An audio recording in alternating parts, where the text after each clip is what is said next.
Hi, welcome to the Spirit of 76 Museum. I'm Becky Norton and I'm here with Jenny Arntz from Main Street, Wellington. I had to stop and think there for a minute. I've got lots of things in my mind that I would like to tell you. I hope you're enjoying these videos. We're doing them, they're not professionally, but we would like you to watch them and perhaps see some things in the museum that you would like to explore more at some time. I know that we're not open now because of COVID and we're doing a lot of new displays for people.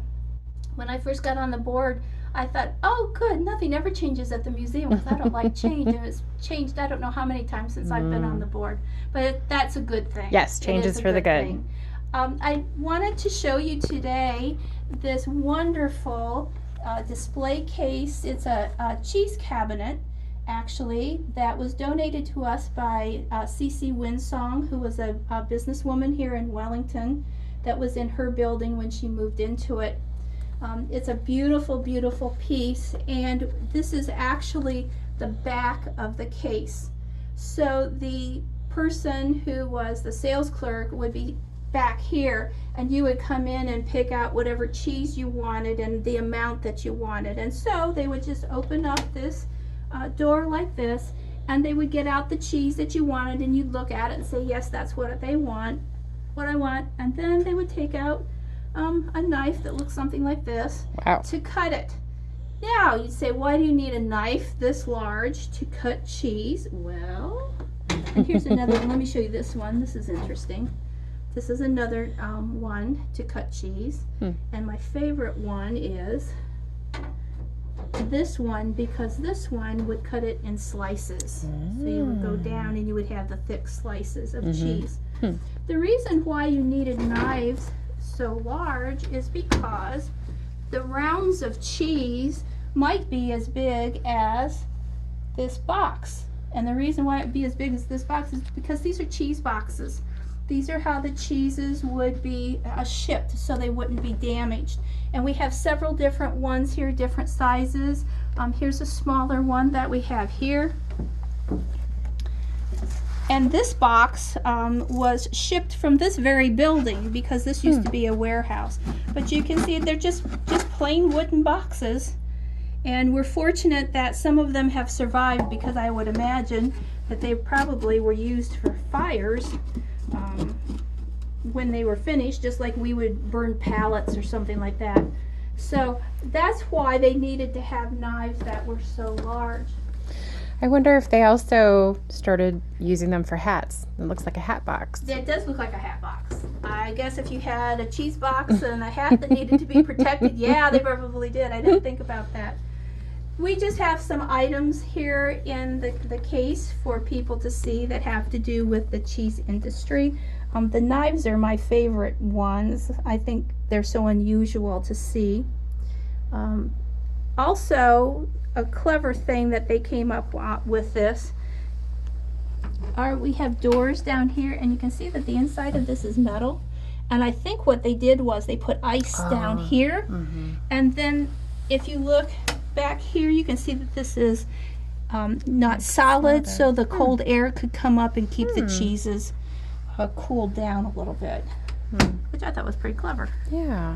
So it's a beautiful case. Yes, we're very fortunate here in Wellington to have so much history, and we have so many people that will donate things to us.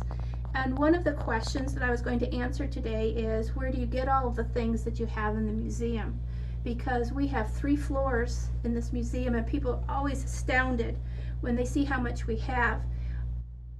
99.9% of the things in the museum are donated to us. The people in the area are very, very proud of their history, and the townships, Brighton Township, Rochester, Pittsfield, all the townships around are a part of the Historical Society, and very, very generous to us because they want our history to be known by people. And we're fortunate we have people from Cuyahoga County that will come to see our objects, our artifacts, our paintings, our pictures, and we have very, very, very many, and we're very proud of the people. I didn't mean to say very so many times, but it's just impressive. One other thing that I want to show besides the cabinet here is this cart which I walked past many, many times when I first got on the museum board and didn't pay too much attention to it. And we have a lot of things on it, so you might not be able to see all of the features of it, but we were working up here and cleared some things off, and I said, oh, it's got wheels. It's a regular cart. This is a milk can cart, and you can see the handle here. And you might wonder what a milk can cart is, but farmers in the day would milk their cows and pour their milk into these milk cans.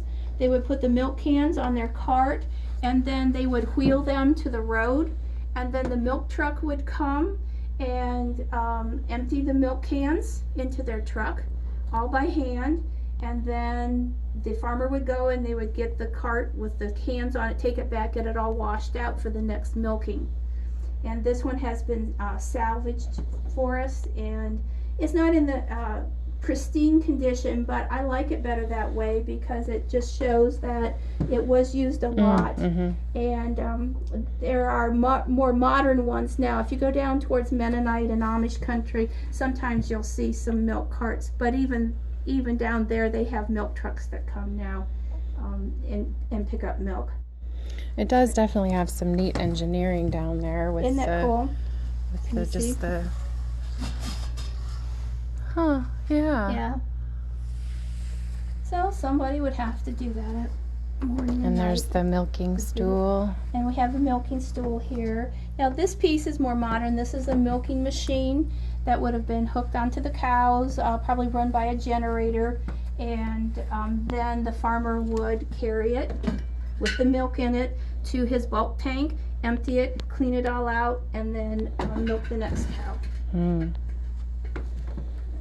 So I know we got off of cheese, but it's kind of, it all goes together, the dairy, the cheese, the butter, everything. I did want to display the case that we have because we just acquired that not too long ago, and we're very proud of it because it's a beautiful piece.